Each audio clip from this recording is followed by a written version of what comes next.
السلام عليكم ورحمة الله وبركاته. ورين أمنتا براتيس الشما هركاف ونايس ننجتات جرت وخردفتوتا يوتوبي بقى جراتني ورين كانالي كناف حارتاتن channel kana subscribe godhuudhaan maatii keenya taha warri amma dura subscribe gootanis galatoomaa akkasuma warreen haaraa taatan bakka sarchii kanatti amboo xiqqoo jechuudhaan kunoo haalee kanaan innanis kunoo kana subscribe godhuun maatii keenya taati nu jajjabeessan isiniin jedha.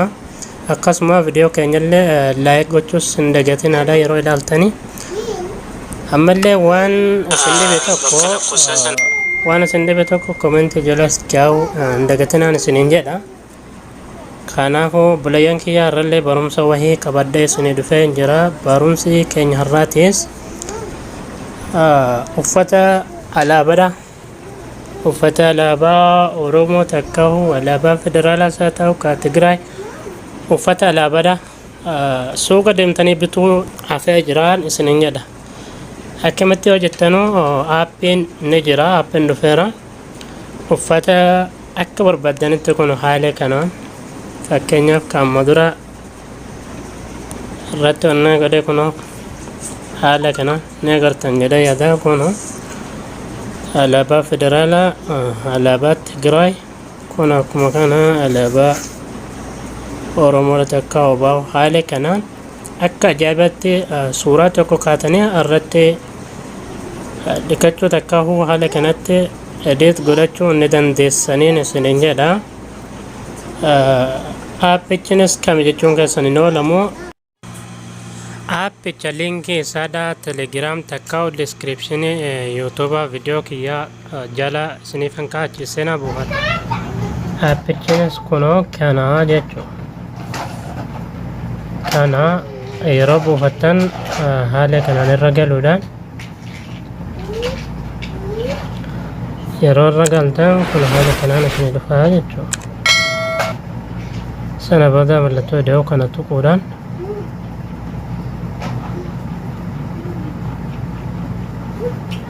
haala kanaan suuraa irratti godhachuu barbaaddan laaltanii filattanii irra galfattanii jechuudha. kanaafuu mee suuraa kanarra galchu sana booda kun haala kanaan isinii dhufa agartan jedheedha. sana booda kun bakka kanarra cuquasuudhaan mallattoo uffataa kana jechuudha. isarra cuquasuun achi booda kan haga xumuraatti harkisuun ammallee sana booda bakka kana cuquasuudhaan sana booda kun gaalarii keenyarra galla as jechuudha. sana booda alaabaa barbaannu kan irratti dhiqachuu barbaannu san irra galfannaa jechuudha. barbaannu kun isa barbaanne mee fakkeenyaaf kaa'uma alaabaa Oromoo kanarratti godhu. sana booda kun haala kanaan asirra cuqasana achi booda kun haala kanaan yoo akka kanatti achi buttanu haala kanaan akkas ta'as sana booda ammallee as harkisuudhaan kajalaa kanallee jechuudha. haaluma wal fakkaatan akka kanatti akkasinii ta'utti jechuu bareechitanii kun haala kana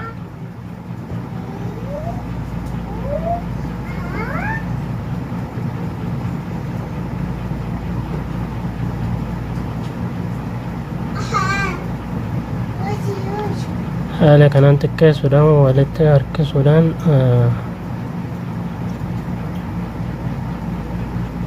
sirreeffannee akka barbaannetti bareechifannee sana booda bakka kana yeroo xumurre bakka kana cuqaasuun closes bakka jiru kana as raayitii mallattoo raayitii sana booda kunoo mataa gubbaa kana ni agartan jedhee yaada. bakka daawunloodii kana isa yeroo tokko ni cuqaafna. sana booda kalaas save nu ta'ee jira jechuudha. gaalarii keenya irratti kun save ta'ee jira jechaa jira. barbaannullee akka barbaannurra share goonu kun sana booda immoo mee gaalarii keenya irra dhannee ilaalla. kun haala kanaan haaluma wal fakkaatan akkuma silaatti akka ajaa'ibatti ol hodhaa hin jiraa jechuudha. Dhaloonni agartan jedhee yaada. Akka waan uffata sana suuquma binneetee jechuudha kun haala kana. Inni kana ture normaaliin isaatii kun kanarra dheessifadha. Kanallee kun haaluma wal fakkaataadhaan ammallee kun kanallee agartan jedhee yaada. Kun haala kanaan akka ajaa'ibaatti irratti adeet godhatu dandeessan isinan jira suuraa keessan irratti. Barumsi keenya irraatis kana fakkaata. Haga viidiyoo biraatiin walitti deebinutti nagaan tura. Ammallee viidiyoo keenya laayik sheer gochuun dagatina. Chaanala keenyallee saabskiraayib nu godhaa. Galatoomaa isiniin jedha. Turtii gaarii.